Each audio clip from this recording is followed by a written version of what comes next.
নমস্কার, আপনাদের সকলকে নিউজ 18 বাংলা ডিজিটালে স্বাগত। আর আমি আপনাদের সঙ্গে রয়েছি পূজা। আর আজ আমরা কথা বলবো গত 2024 সালে সারা বিশ্বে ঘটে যাওয়া আন্তর্জাতিক স্তরের সমস্ত গুরুত্বপূর্ণ ঘটনা নিয়ে। 2024 সাল ছিল যুদ্ধের বছর। বছরের শুরু থেকেই দিকে দিকে বেজে ওঠে যুদ্ধের দামামা। বছরের শুরু থেকে শুরু হয় গাজা প্যালেস্টাইন ইসরায়েলের যুদ্ধ। এর সঙ্গে যোগ হয় ইথিওপিয়া, সুদান, এই সমস্ত জায়গার গৃহযুদ্ধগুলি।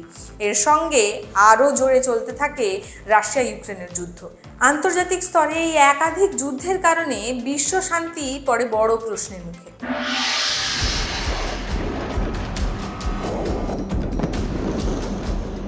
7ই অক্টোবর ইসরায়েলে আক্রমণ করে হামাস জঙ্গি গোষ্ঠী। এরপরেই 1 বছরের বীভৎসতা শুরু হয়।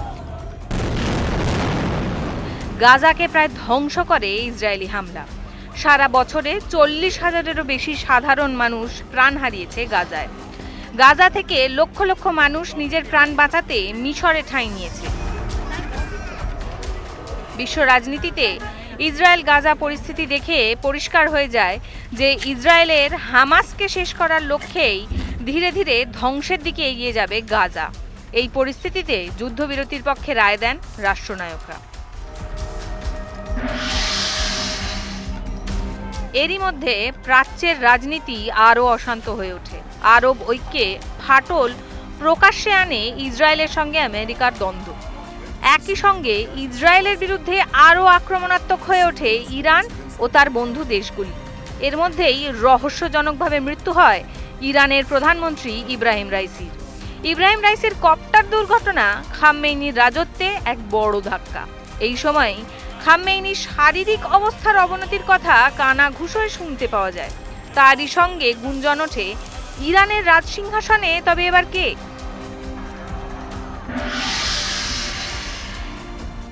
এই পরিস্থিতিতে লেবাননের সঙ্গে ইসরায়েলের মধ্যে হামলা প্রতি হামলা সূত্রপাত হয় এবং ক্রমশ অশান্ত হয়ে ওঠে লেবানন ইসরায়েল সীমান্ত। অন্যদিকে ইসরায়েলের সমর্থনে হুথি বিপ্লবীরা লোহিত সাগরে আগত জাহাজগুলি আক্রমণ করতে শুরু করে। এর ফলে লোহিত সাগরের পথে বিশ্ব বাণিজ্য প্রায় বন্ধ হতে বসে। পাশাপাশি রকেট গতিতে চলতে থাকে ইসরায়েল প্যালেস্টাইন যুদ্ধ।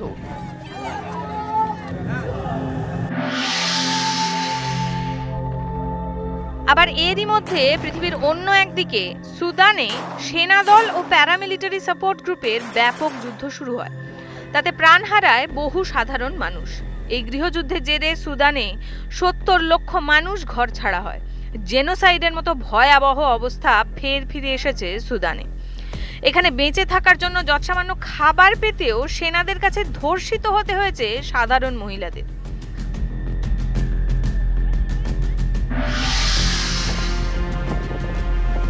গত 3 বছর ধরে চলা রাশিয়া ইউক্রেন যুদ্ধে বিরতির কোনো লক্ষণই দেখা যাচ্ছে না।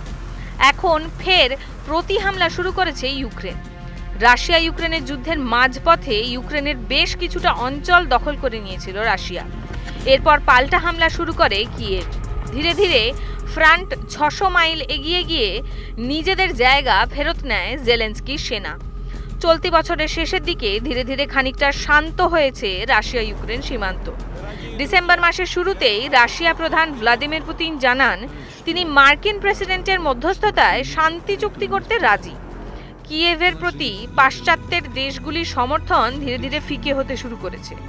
এই শান্তি চুক্তিতে কি সিদ্ধান্ত হয় তার উপর নির্ভর করছে ভবিষ্যতে ইউরোপিয়ান দেশগুলির নিরাপত্তা কতটা থাকবে।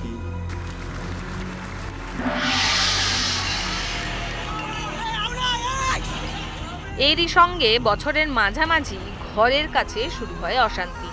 আমাদের প্রতিবেশী দেশ বাংলাদেশে শুরু হয় বিশাল এক গণ উত্থান।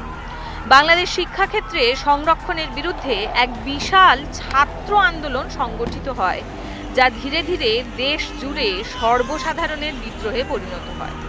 এরপর অগাস্ট মাসে আন্দোলনের চাপে প্রধানমন্ত্রীর পদ ছেড়ে এমনকি বাংলাদেশ ছেড়ে পালিয়ে যেতে হয় শেখ হাসিনাকে। শেখ হাসিনা ও তার বোন আপাততভাবে আশ্রয় নেন দিল্লিতে।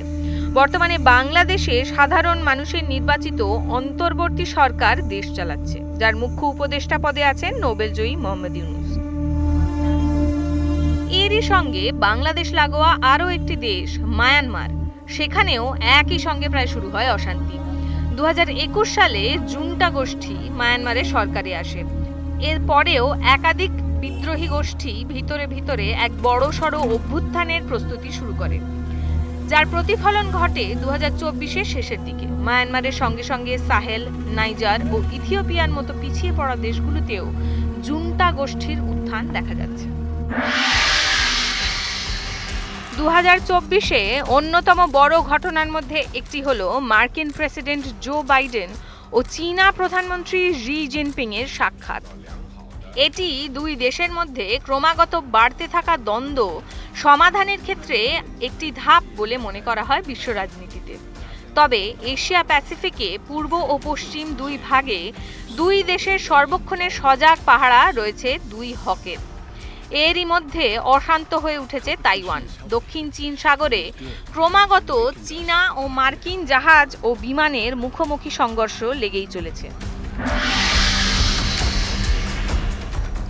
চলতি বছরে বিশ্ব রাজনীতিতে সবচেয়ে উল্লেখযোগ্য ঘটনা হলো ট্রাম্পের প্রত্যাবর্তন। ঐতিহাসিক সংখ্যায় সাধারণ ভোটে ও কংগ্রেসে জিতে মার্কিন যুক্তরাষ্ট্রে ক্ষমতায় ফিরেছেন ডোনাল্ড ট্রাম্প। 2024-এর নির্বাচনে নভেম্বর মাসে তাঁদের মতামত জানিয়ে দিয়েছে মার্কিন জনতা। দ্বিতীয়বার ওভাল অফিসের দখল নিয়েই একাধিক ক্ষেত্রে বড় বড় ঘোষণা করেন ট্রাম্প। এমনকি ভারতের সঙ্গে সম্পর্কের উন্নতি ও হিন্দুদের স্বার্থের পক্ষে কথা বলেছেন তিনি। শুধু তাই না, নিজের ক্যাবিনেটে একাধিক হিন্দু আমেরিকান ও ভারতীয় বংশোদ্ভূতকেও রেখেছেন তিনি।